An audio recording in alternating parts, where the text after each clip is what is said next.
Cette nuit-là, au Sahel, une promesse agricole a brisé le silence.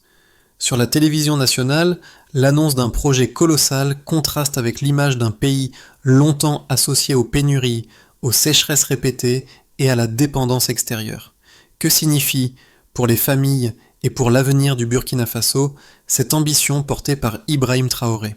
Si elle tient, une autre trajectoire devient soudain envisageable. Ce programme agricole ne se résume pas à une annonce spectaculaire faite à une heure symbolique.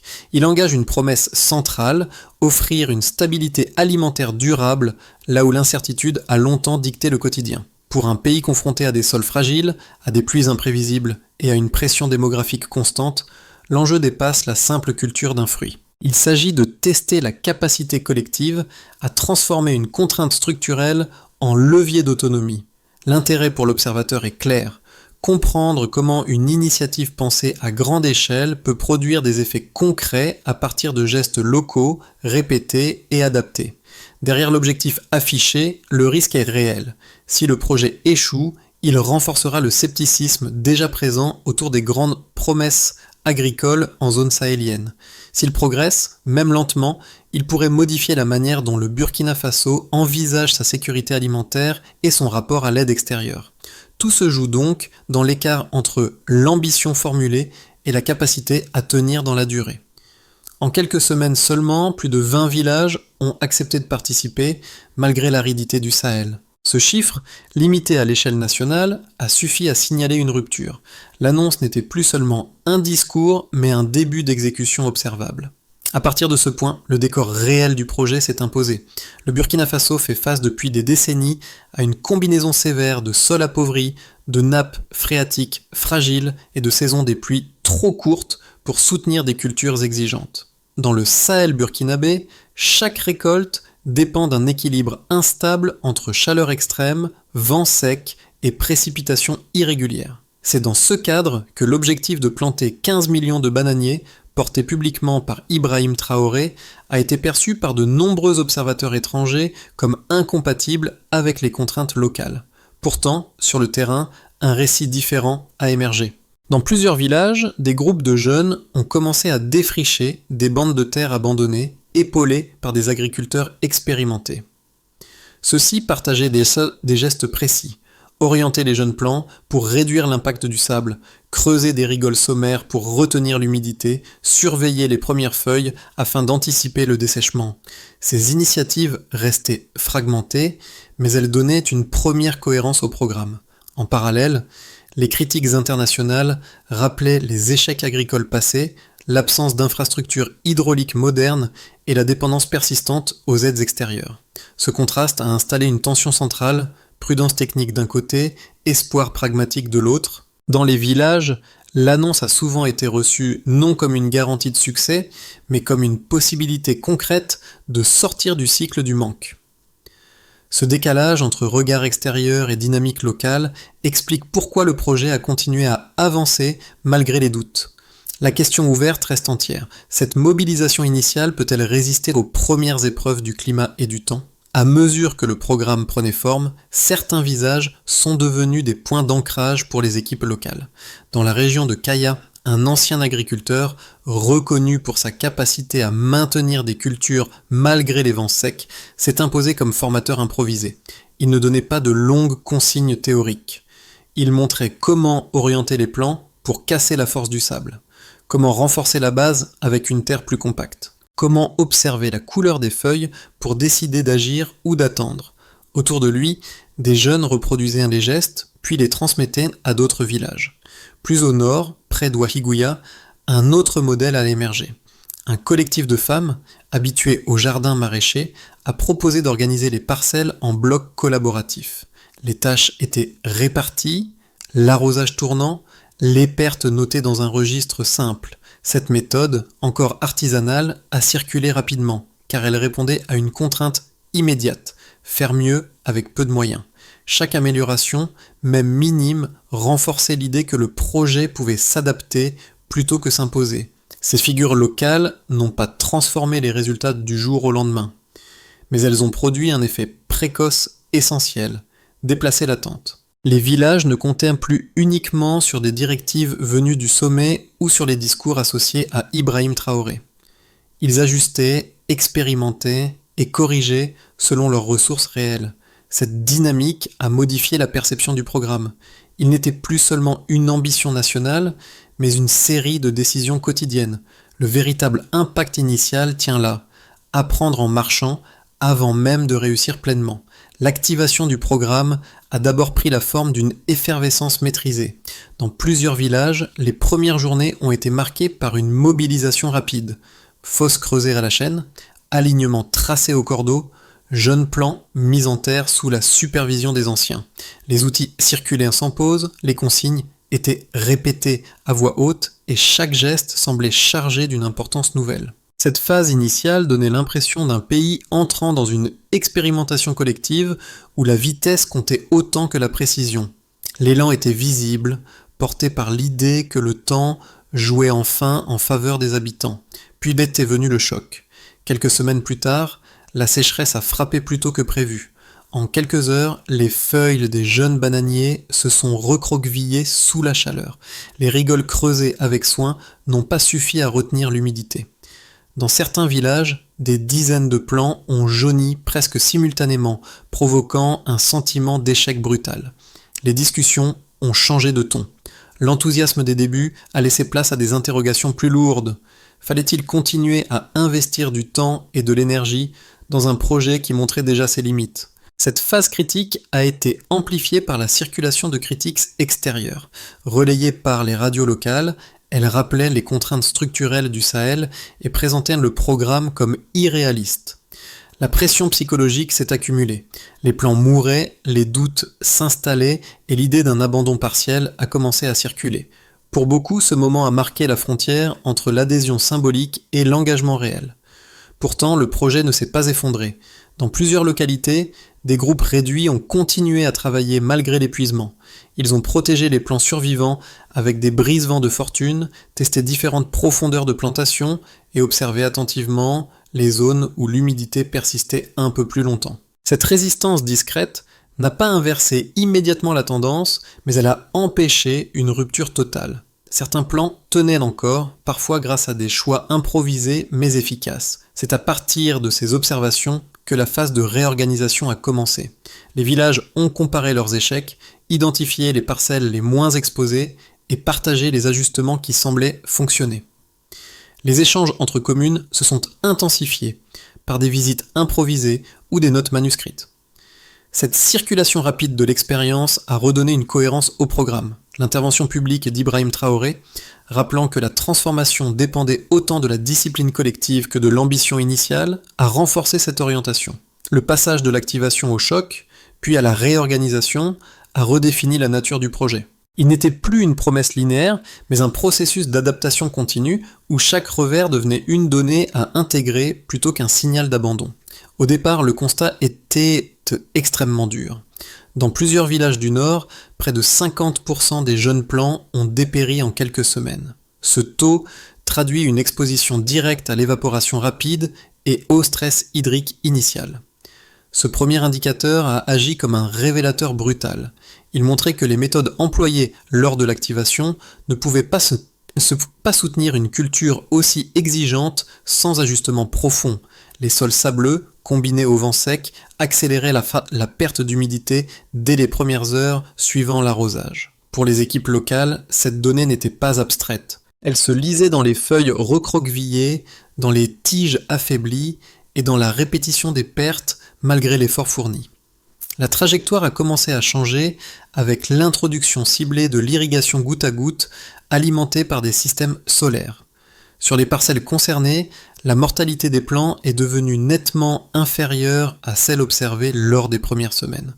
Cette baisse s'explique par un contrôle plus précis de l'humidité du sol. Ce second indicateur n'a pas transformé l'ensemble du programme, mais il a établi un point de comparaison clair. Là où l'eau était délivrée lentement et régulièrement, les plants conservaient une couleur plus vive et une souplesse accrue. Les habitants ont observé que ces parcelles résistaient mieux aux pics de chaleur, même lorsque les pluies tardaient. Cette différence, visible sans instrument complexe, a renforcé l'idée qu'une amélioration technique ciblée pouvait produire un effet disproportionné par rapport aux moyens engagés. Un troisième levier est apparu avec l'adoption de trous de plantation plus profonds sur certaines zones. Les plants installés selon cette méthode ont montré une résistance accrue face aux périodes sèches. La profondeur permet une rétention d'eau plus longue autour des racines. Ce constat a conduit à une phase d'analyse collective. Les villages ont commencé à comparer les résultats selon la nature des sols, l'exposition au vent et la proximité de haies ou de talus naturels.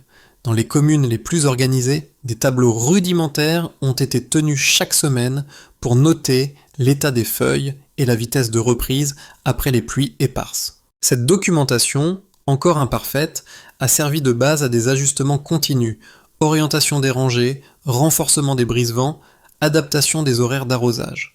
À ce stade, la valeur des chiffres ne résidait pas dans leur précision statistique, mais dans leur capacité à guider l'action. Ils ont permis de passer d'une impression diffuse d'échec à une lecture plus structurée des progrès possibles.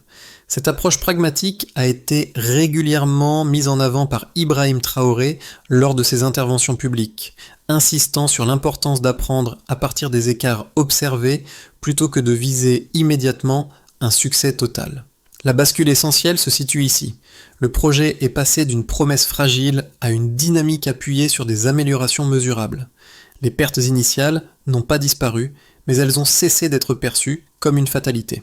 Elles sont devenues un point de départ à partir duquel les communautés ont appris à stabiliser progressivement la croissance des plants. Deux lectures opposées du programme se sont imposées au fil des mois. La première, largement relayée par des experts extérieurs, affirme que l'initiative ne pourra jamais franchir un seuil de viabilité durable. Selon cette analyse, la combinaison d'un sol appauvri, d'une saison sèche prolongée et d'une infrastructure hydraulique limitée condamne toute tentative de culture intensive du bananier dans le Sahel. Les pertes observées lors des premières semaines sont présentées comme la confirmation d'une fragilité structurelle déjà documentée dans d'autres projets agricoles de la région. Un second argument complète cette position critique. Il souligne l'écart entre l'ambition annoncée et la capacité logistique réelle du pays. Sans réseau d'irrigation à grande échelle ni mécanisme de maintenance centralisé, le programme risquerait de s'épuiser rapidement. Dans cette perspective, la mobilisation initiale serait surtout émotionnelle, incapable de compenser durablement les contraintes climatiques. Chaque épisode de sécheresse renforcerait alors l'idée que le projet repose davantage sur un symbole politique que sur une base technique solide. Face à cette lecture pessimiste, une autre interprétation s'est développée dans les villages engagés. Pour les habitants, les revers initiaux ne prouvent pas l'impossibilité du projet, mais la nécessité d'un apprentissage collectif.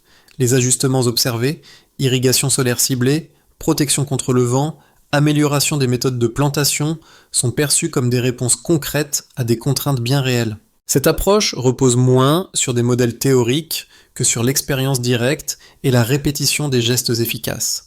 La réalité observée oblige à nuancer les deux positions. Les chiffres restent modestes et ne garantissent pas une expansion rapide. Cependant, ils montrent que certaines hypothèses de départ, jugées trop pessimistes, ne tiennent plus entièrement. Les plans bénéficiant d'ajustements précis ont retrouvé une vitalité visible, tandis que l'organisation communautaire s'est renforcée. Ibrahim Traoré a régulièrement mis en avant cette zone intermédiaire, où les limites techniques rencontrent la capacité d'adaptation locale.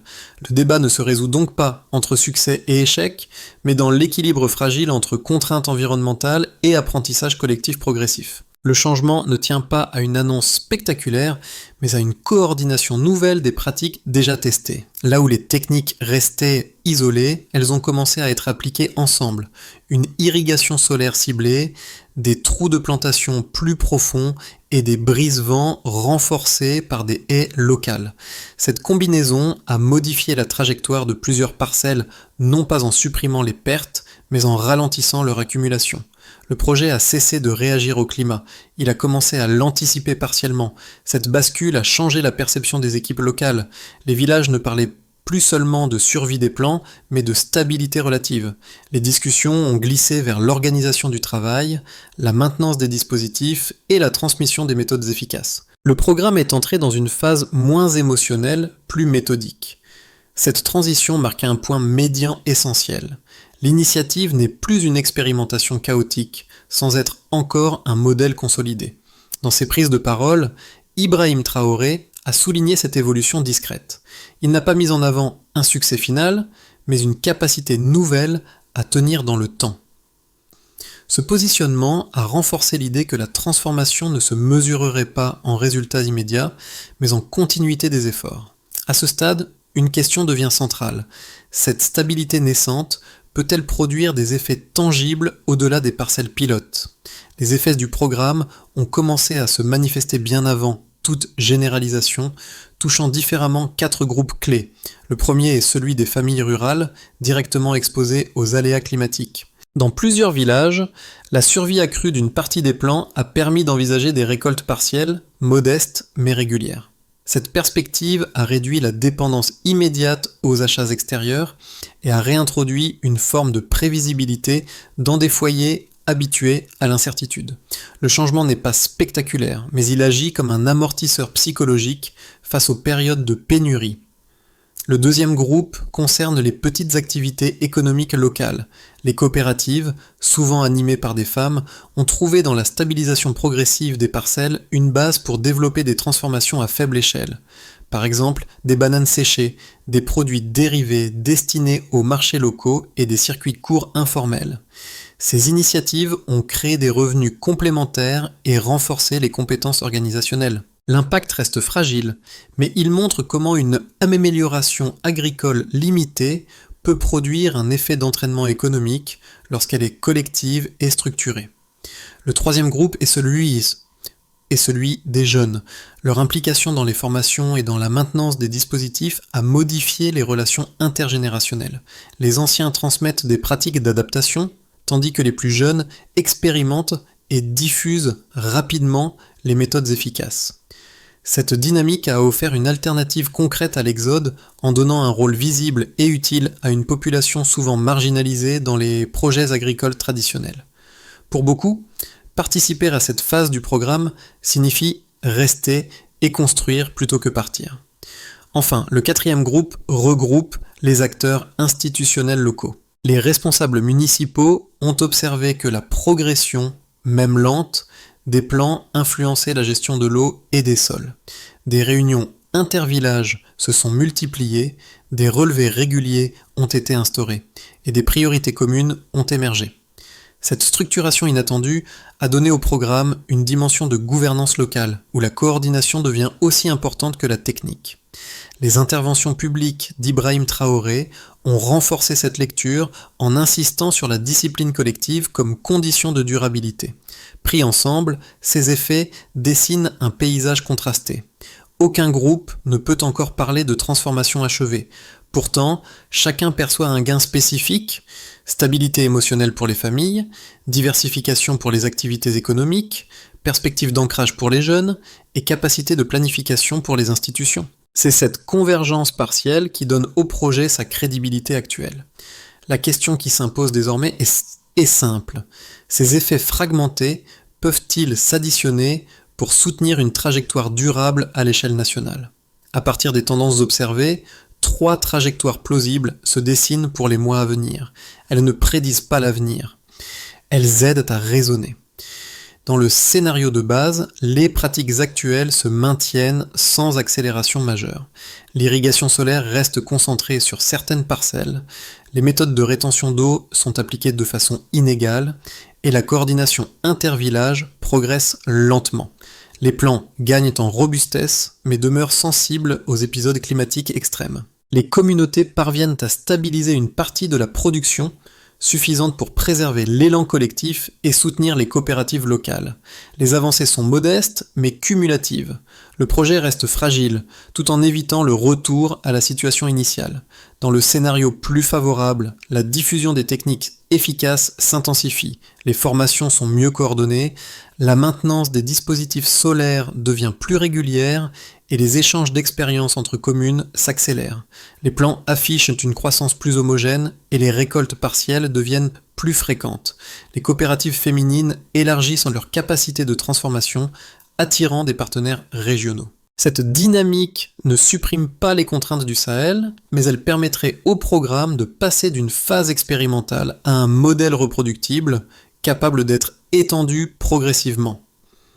Le scénario défavorable repose sur un choc climatique prolongé, une sécheresse persistante ou une succession de vents secs pourrait réduire brutalement les gains obtenus.